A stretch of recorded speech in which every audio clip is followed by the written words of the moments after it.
하나님의 말씀은 신명기 24장 1절에서 4절 말씀입니다. 사람이 아내를 맞이하여 데려온 후에 그에게 수치되는 일이 있음을 발견하고 그를 기뻐하지 아니하면 이혼 증서를 써서 그의 손에 주고 그를 자기 집에서 내보낼 것이요 그 여자는 그의 집에서 나가서 다른 사람의 아내가 되려니와 그의 둘째 남편도 그를 미워하여 이혼 증서를 써서 그의 손에 주고 그를 자기 집에서 내보냈거나 또는 그를 아내로 맞이한 둘째 남편이 죽었다 하자 그 여자는 이미 몸을 더럽혔은즉 그를 내보낸 전 남편이 그를 다시 아내로 맞이하지 말지니 이 일은 여호와 앞에 가증한 것이라. 너는 내 하나님 여호와께서 내게 기업으로 주시는 땅을 범죄하게 하지 말지니라. 아멘. 오늘 이혼이라는 그 주제의 말씀이 기록되어 있습니다. 하나님 앞에서의 결혼, 또 이혼, 그리고 회복까지 이러한 모든 과정을 생각하면서 깨어진 약속 앞에 선 사람들을 생각하게 됩니다. 이분들의 결혼이 이렇게 깨어졌는데 이 아픔 뒤에 있는 긴 이야기들이 있을 겁니다. 자, 그렇다면 화해의 여지가 남아있지는 않을까? 하나님이 원하시는 회복의 길은 과연 어디에 있을까? 이와 같은 생각을 갖고 오늘 말씀을 같이 살펴보도록 하겠습니다. 신명기의 말씀은, 오늘 이 말씀은 이혼을 허락하는 것입니까? 아니면 이혼을 제한하는 것입니까? 당시 이스라엘 사회에서 이혼은 이미 존재하고 있었습니다. 모세는 이혼 증서를 써주라. 이혼 증서를 써주라. 언뜻 보면 이혼을 허용하는 것 같습니다. 그러나 이 법의 목적은 결혼을 가볍게 여기지 말라는 것입니다.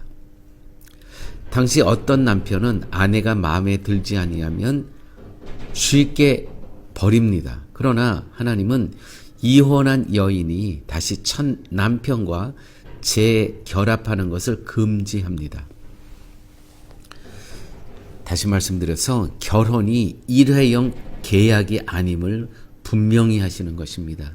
이는 이혼은 가능하지만 남용은 하지 말라는 것입니다. 남용은. 헌신짝처럼 버렸을 때는 언제고 또 다시 그 여인을 받아주는 것. 이것이 바로 어떠한 하나님의 창조하신 그 인격체에 대한 모독이라는 것이죠. 예수님의 말씀은요, 마태복음 19장 4절에서 6절 말씀, 예수님도 이혼에 대한 말씀이 있습니다. 예수님의 대답은 매우 명확합니다. 이혼에 대한. 처음 사람을 지으시니가 그들을 남자와 여자로 만드시고 둘이 한 몸이 될지니 그러므로 하나님이 짝주어 주신 것을 사람이 나누지 못할지니라. 예수님께서는 분명히 말씀하셨습니다. 예수님은 결혼의 시작점, 즉 하나님의 창조 질서로 우리를 데리고 가십니다. 창조의 질서는 뭡니까? 하나님이 짝지어 주신 것을 사람이 나누지 못할지니라.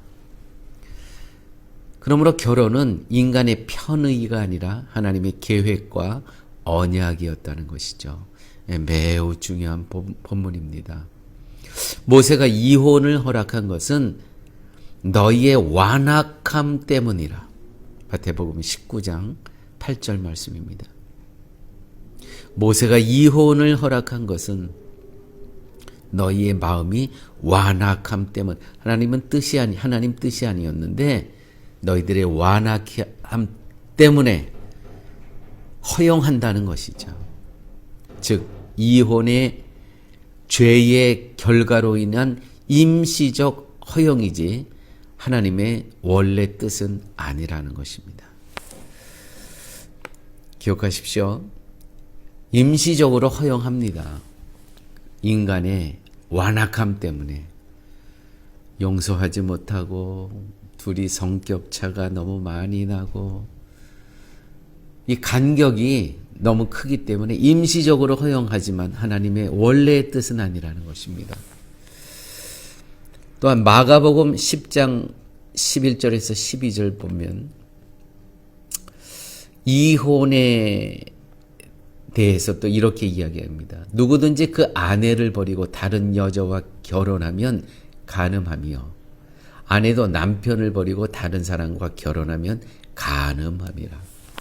신실함을 잃은 사랑은 간음이라는 것입니다. 더욱 강한 예수님의 어조죠. 간음함이라. 그 아내를 버리고 다른 여자와 결혼하면 간음함이요. 아내도 남편을 버리고 다른 사람과 결혼하면 간음함이라. 왜 이렇게까지 강하게 말씀하시는 겁니까? 결혼은 단순한 동거나 사랑의 감정이 아니라 하나님 앞에서 드린 언약, 꼭 서로에 대한 전인격적 헌신이라는 것이죠. 그 언약이 무너지는 순간 하나님과의 관계에도 금이 가기 때문입니다. 자, 그렇지만 여기서 하나의 질문을 할 수가 있습니다. 한 가지 질문이 있습니다. 정말 회복이 불가능한 결혼도 있지 않나요? 여러분 생각해 보십시오. 주위에 정말 회복이 불가능한 결혼, 그런 결혼도 있지 않나요? 이혼을 해야만 하는 그런 경우 없나요? 예, 때로는 있습니다. 외도, 폭력, 버림, 무책임 있어요. 인간의 악함이 너무 깊어 결혼이라는 언약이 사실상 파괴된 경우도 있습니다. 저는 정말 이런 경우도 봤습니다. 남편이 아내를 이 집에 있는 연장으로 때렸는데 갈비뼈가 부러졌어요. 자, 이것이 반복되면 같이 살아야 됩니까? 말아야 됩니까? 이렇게 언약이 사실상 파괴된 경우가 있다는 것이죠. 예수님은 음행의 경우라는 단서를 남기십니다. 음행의 경우가 있을 때 오케이, 결혼 증서를 써줘라. 하지만 중요한 것은 하나님은 이혼을 권하시지 않고 항상 회복을 먼저 바라셨다는 것이죠. 회개하고, 먼저 내가 회개하고, 남자인 내가 회개하고, 또한 아내는 피차 용서하고, 회개와 용서, 피차 매우 중요한 것입니다. 교회는 율법의 규율을 먼저 휘두르기보다, 율법의 칼을 갖고 휘두르기보다 회개와 회복의 길을 함께 걷는 공동체가 되어야 된다는 것입니다. 이런 교회 공동체가 있다는 것이 얼마나 감사한지 몰라요. 우리는 교회에 이렇게 아픔을 갖고 있는 영혼들이 있다면 우리는 기도해야 됩니다. 회복의 길로 돌아오도록. 결혼은 거룩한 언약입니다. 결혼은 한 사람과 또 한 사람이 서로의 죄성과 약함을 안고도 함께 살아가기로 약속하는 하나님의 거룩한 언약이라는 것이죠. 이것이 바로 결혼이라는 것입니다. 압니다. 서로의 죄성과 약함. 그렇지만 그것을 안고도 함께 우리가 복음 안에서 살아가자 약속하는 거룩한 언약이 뭐냐면 결혼이라는 것이죠. 그 언약이 때로는 흔들릴 수 있지만 그 언약은 하나님 앞에서 드려진 것이며 우리는 언제나 회복과 용서를 향해 함께 걸어가야 된다는 것이죠. 여러분 기억하십시오. 이혼은 죄이기 전에 상처라는 것입니다. 상처받은 사람들입니다. 그 사람들을 어떻게 정죄할 수 있겠습니까? 상처를 싸매줘야죠. 그러므로 이혼한 영혼들을 정죄하기보다 하나님의 사랑 안에서 다시 회복되도록 돕는 일이 교회의 역할이라는 것입니다. 이제 결론을 맺습니다. 혹시 지금 결혼 생활 속에서 아픔을 겪고 계시는 성도님 계십니까? 혹시 과거의 이혼으로 인한 마음의 죄책감과 상처를 품고 계신가요? 혹은 가정의 위기에 놓인 누군가를 옆에서 지켜보고 계신가요? 오늘 주님의 말씀은 우리 모두에게 도전을 줍니다. 결혼은 하나님의 언약입니다. 이혼은 인간의 완악함입니다. 그러나 회복은 하나님의 은혜인 것입니다.